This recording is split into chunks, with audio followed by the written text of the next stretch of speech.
नमस्कार साथियों, स्वागत है आप सभी का हमारे इस यूट्यूब चैनल पर। लेकर आ चुके हैं आपके लिए एक बहुत ही महत्वपूर्ण वीडियो, जिसमें आज बात करेंगे ईस्टर्न रेलवे की तरफ से अप्रेंटिस के नोटिफिकेशन के बारे में। तो आइए शुरू करते हैं और जानते हैं संपूर्ण जानकारी लाइन बाय लाइन। तो सबसे पहले मैं आपको बता दूं, ईस्टर्न रेलवे की तरफ से टोटल 3115 पोस्टों के लिए नोटिफिकेशन जारी किया गया है। यह उन छात्रों के लिए है जिन्होंने ITI पास कर रखी है। तो इसके बाद हम जानते हैं फॉर्म भरने की तिथि। तो आप 14/8/2025 से लेकर 13/9/2025 तक फॉर्म भर सकते हैं। और इसके बाद बात करते हैं किन किन डिवीज़न में ईस्टर्न रेलवे की तरफ से वैकेंसी जारी की गई है। सबसे पहले हावड़ा डिवीज़न में, उसके बाद लिलुआ वर्कशॉप में, उसके बाद सेल्दा डिवीज़न में, और उसके बाद जैसे कि आप सभी देख पा रहे हैं कंचापारा वर्कशॉप में, उसके बाद मालदा डिवीज़न में, और उसके बाद आसनसोल डिवीज़न में, और उसके बाद जमालपुर वर्कशॉप में। ये सभी वर्कशॉप में आप देख पा रहे होंगे जो भी डिवीज़न है रेलवे के, उनमें वैकेंसी जारी की गई है। सबसे पहले बात करते हैं हावड़ा डिवीज़न में। तो हावड़ा डिवीज़न में आप देख पा रहे होंगे जनरल ट्रेड में फिटर के लिए 114, वेल्डर के लिए 25, मैकेनिकल MB के लिए 4, मैकेनिकल डीजल के लिए 6, मैकेनिस्ट के लिए 4, कारपेंटर के लिए 2, पेंटर के लिए 5, लाइनमैन के लिए 5, वायरमैन के लिए 3, रेफ्रिजरेटर AC मैकेनिक के लिए 8, इलेक्ट्रीशियन के लिए 89 और मैकेनिक मशीन टूल मेंटेनेंस के लिए 2। इसी प्रकार EWS कैटेगरी में फीटर के लिए 28, वेल्डर के लिए 6, मैकेनिकल के लिए 2 और इलेक्ट्रीशियन के लिए 22। मैं आपको इम्पोर्टेंट ट्रेड के बारे में बताता हूँ। SC के लिए 42 फीटर में, उसके बाद वेल्डर में 9 और उसके बाद इलेक्ट्रीशियन में 34। उसके बाद SC ट्रेड में, ST ट्रेड में 16 वैकेंसी इलेक्ट्रीशियन में है और 21 वैकेंसी फीटर ट्रेड में है। उसी के बाद OBC में 76 वैकेंसी फीटर में है, वेल्डर में 16 है, उसके बाद मैकेनिकल में 2 हैं, मैकेनिकल डीजल में 17 है, और उसके बाद रेफ्रिजरेटर एंड AC मैकेनिक में 17 और इलेक्ट्रीशियन में 220। ये बात हुई आपकी हावड़ा डिवीज़न के बारे में। इसी प्रकार आपके लिलुआ वर्कशॉप में भी हैं। फीटर के लिए जनरल में 97, मैकेनिस्ट की 13, टर्नर की 6, इलेक्ट्रीशियन की 18, EWS की 24 है, फीटर की 3 है, मैकेनिस्ट की 2 है, टर्नर की 20 है, वेल्डर की और इलेक्ट्रीशियन की है 5। इसी प्रकार SC ST OBC और इधर टोटल वैकेंसी। रेलवे उन सभी छात्रों को भी मौका देती है जो किसी कारणवश एक्सीडेंट या दुर्घटना में अपने शरीर का कोई अंग खो चुके हैं या जिनकी रोशनी कम है। तो उसके लिए कुछ शर्तें हैं, वो आप नोटिफिकेशन पढ़कर उन शर्तों को जानकर फॉर्म अप्लाई कर सकते हैं। इसके बाद बात करते हैं सेल्दा डिवीज़न की। उसी में इस प्रकार वैकेंसियों का विभाजन किया गया है। फीटर की 92, जनरल, वेल्डर 24, इसी प्रकार पेंटर, मैसन, ब्लैक स्मिथ, वायरमैन। इसी प्रकार EWS में फीटर 23 हैं, वेल्डर 5 हैं, refrigerator and AC mechanic 2, electrician 6। इसी प्रकार SC की 35 फीटर, वेल्डर की 8 हैं, वायरमैन की 4 हैं। टोटल 67 पोस्ट हैं सेल्दा डिवीज़न में SC की। OBC फीटर में 62, वेल्डर में 15, इलेक्ट्रीशियन में 17, टोटल 118। तो इस प्रकार आप देख पा रहे होंगे जो ITI की जो मेन ट्रेड है जिनमें सबसे ज़्यादा वैकेंसी जारी की गई है वो फीटर है, वेल्डर है, और उसके बाद आपका इलेक्ट्रीशियन है, इलेक्ट्रिक मैकेनिक। ये आपकी मेन ट्रेड है जो ITI की है। सबसे ज़्यादा कंपटीशन भी इन्हीं ट्रेड में होता है, तो इसी वजह से इनकी ज़्यादा वैकेंसी जारी की जाती है। उसके बाद आपकी कंचरापारा वर्कशॉप में, उसमें भी इसी प्रकार से fitter, welder, electrician, machinist, wireman, carpenter, painter. Category आपकी UR, EWS, SC ST OBC etcetera. तो इनसे भी वैकेंसी जारी की गई है। उसके बाद मालदा डिवीज़न में इसी प्रकार है। उसके बाद आप आनंदसोल में भी इसी प्रकार है। तो आप देख सकते हैं, नोटिफिकेशन का लिंक आपको डिस्क्रिप्शन में जारी कर दिया जाएगा। उसी के बाद जहाँ जमलपुर वर्कशॉप में भी इसी प्रकार है, fitter, welder, machinist, Turner, electrician, diesel mechanic. Total 667 post हैं।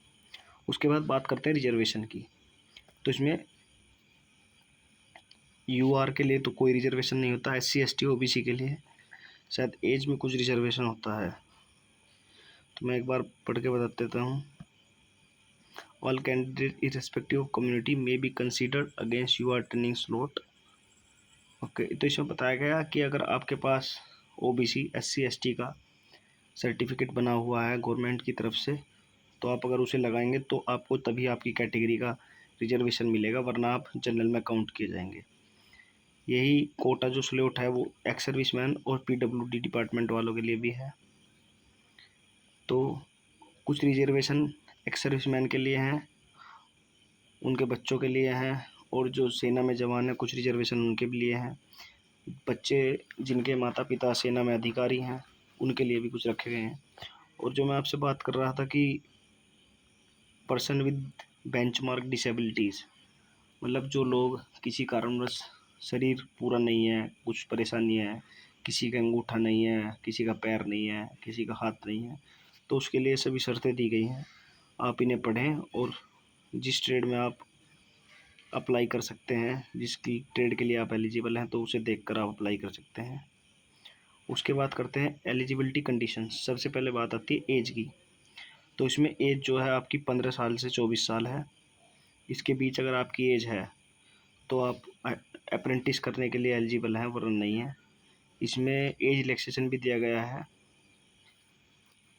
SC ST के छात्रों के लिए 5 साल का रिलैक्सेशन है। जैसे आपको बताया मैंने 15 साल से 24 है, तो आप 24 में 5 जोड़ेंगे तो 29, यानी कि SC ST वालों के लिए 15 साल से 19 साल तक वे अप्रेंटिस कर सकते हैं। Candidate from OBC non creamy layer NCL, उनके लिए सिर्फ 3 साल का रिलैक्सेशन है, यानी कि वो 15 साल से 27 साल तक अप्रेंटिस कर सकते हैं। उसके बाद आती है बात आपकी एजुकेशन क्वालिफ़िकेशन की। तो एजुकेशन क्वालिफ़िकेशन में सबसे पहले या तो आपके पास 10वीं हो या इक्विवेलेंट हो 10+2 एग्ज़ामिनेशन सिस्टम के, तो उसमें आपके 50% मार्क्स होने चाहिए। और उसके बाद आपके पास अपनी ट्रेड का, जिस ट्रेड से भी आपने ITI करी है, या तो NCVT या SCVT का सर्टिफिकेट होना चाहिए। ये आपकी एलिजिबिलिटी है। 10th के साथ ITI हो या 10th के बराबर कोई आपने कोर्स कर रखा हो और उसके साथ आपका ITI का सर्टिफिकेट हो। उसके बाद ये मेडिकल फिटनेस वगैरह की जानकारी दी। उसके बाद मोड ऑफ सिलेक्शन, ये सबसे ज़्यादा ज़रूरी है। बच्चों को नहीं पता कि उनकी मेरिट किस हिसाब से बनती है, तो आइए जानते हैं।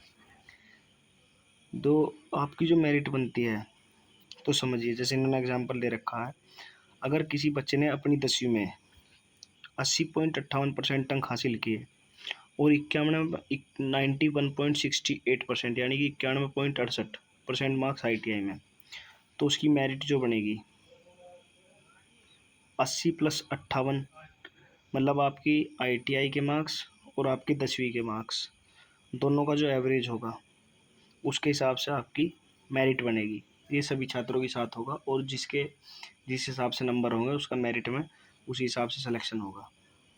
जिन बस छात्रों का नाम मेरिट में आएगा वही अप्रेंटिस कर पाएंगे, जिनका नहीं आएगा वो निराश ना हो। अगर कोई दूसरी अप्रेंटिस निकलती है तो आप उसमें अप्लाई कर सकते हैं। और एक बात और, जो आपकी अप्रेंटिस है, इन्होंने शुरू में नोटिफिकेशन में लिख रखा है, जैसे 3115 पोस्टों के लिए मैंने बताया, तो ये ज़रूरी नहीं है। इन्होंने लिखा हुआ है कि हम अपनी ज़रूरत के अनुसार वैकेंसी बढ़ा भी सकते हैं और घटा भी सकते हैं। उसके बाद बात आती है एप्लीकेशन फ़ीस की। तो इसमें 100 रुपये आपकी एप्लीकेशन फ़ीस है, जो कि नॉन रिफंडेबल होगी, यानी कि वापस नहीं की जाएगी। इन्होंने स्पष्ट शब्दों में लिख दिया। उसके बाद अप्लाई करने के बारे में सारी जानकारी दी हुई है। उसके बाद बात आती है आपकी डॉक्यूमेंट्स अप्लाई में कौन कौन से चाहिए। मैं इस वीडियो में आपको ये बता रहा हूँ। एक वीडियो में लेकर आऊँगा जिसमें आप इसका फॉर्म अप्लाई कैसे करेंगे, मतलब eastern, central, western, south western, इन सभी रेलवे के लिए एक वीडियो लेकर आऊँगा जिसमें आप अप्रेंटिस का फॉर्म कैसे अप्लाई करते हैं इसके बारे में संपूर्ण जानकारी दूंगा। तो मैं आपको शॉर्ट में बताता हूँ कौन कौन से डॉक्यूमेंट्स चाहिए। सबसे पहले स्कैन फ़ोटोग्राफ, यानी कि आपका एक पासपोर्ट साइज फ़ोटोग्राफ, आपके सिग्नेचर जो कि रनिंग हैंड में, मतलब एक बार पेन टिकाने के बाद पहला अक्षर बड़ा, बाकी सारे छोटे। आप बड़े बड़े अक्षर नहीं लिख सकते या अजीब बना के अपने शब्दों को नहीं लिख सकते। उसके बाद आपकी 10th की मार्कशीट। उसके बाद जो आपका ITI का सर्टिफिकेट है, या तो NCVT या SCVT हो। उसके बाद अगर आप रिजर्वेशन लेना चाहते हैं तो उसके लिए आपको कम्युनिटी सर्टिफिकेट होना चाहिए, SC ST OBC EWS, उसकी आपको PDF। और जो व्यक्ति पर्सन विद बेंचमार्क डिसेबिलिटी, तो अगर आप मतलब शरीर का कोई परेशानी है तो आपके उसका सर्टिफिकेट बनता है, तो ये उसके लिए दिया गया है। और बाकी तो सभी है।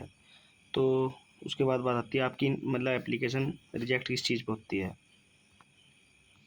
या तो आपने सिग्नेचर ब्लॉक लेटर में या कैपिटल, यानी आपने सिग्नेचर बड़े अक्षरों में कर दिया, उसके ऊपर आपका जो अंगूठे का निशान है वो सही से नहीं आया, कोई भी फ़ोटो अपलोड करा तो वो ब्लर आ रहा है, वो नहीं पता चल पा रहा, आपने जो कास्ट सर्टिफिकेट है या तो अपलोड ही नहीं करा या फिर किसी और का अपलोड कर दिया। तो ये छोटे छोटे रीज़न हैं जिनकी वजह से आपका जो एप्लीकेशन फॉर्म है वो रिजेक्ट हो जाता है। तो इन सभी चीज़ों का आप ध्यान रखें। उसके बाद ये टर्म्स एंड कंडीशन दे रखी हैं, तो आप सभी के लिए मैं ये नोटिफिकेशन अपने डिस्क्रिप्शन में लिंक ऐड कर दूंगा, उससे आप इसे डाउनलोड करके पढ़ सकते हैं। तो ये संपूर्ण जानकारी थी ईस्टर्न रेलवे के नोटिफिकेशन में, जो कि ईस्टर्न रेलवे के द्वारा 3115 पोस्टों पर नोटिफिकेशन जारी किया गया है। तो आप सभी से अनुरोध है कि आप सभी अपना नोटिफिकेशन पढ़ें, और जो भी स्टूडेंट अवेलेबल हैं या एलिजिबल है वो नोटिफिकेशन पढ़ अपना इसमें अप्लाई करें और अप्रेंटिस कर लाभ उठाएं। और आप जिन्होंने भी हमारा वीडियो देखा है उनसे अनुरोध है कि ऐसी जानकारी पाने के लिए हमारे चैनल को सब्सक्राइब करें और बेल आइकन को भी दबाएं, जिससे सबसे पहले हमारा चैनल का नोटिफिकेशन मिले आपको सबसे पहले, और वीडियो को लाइक और कमेंट भी करें।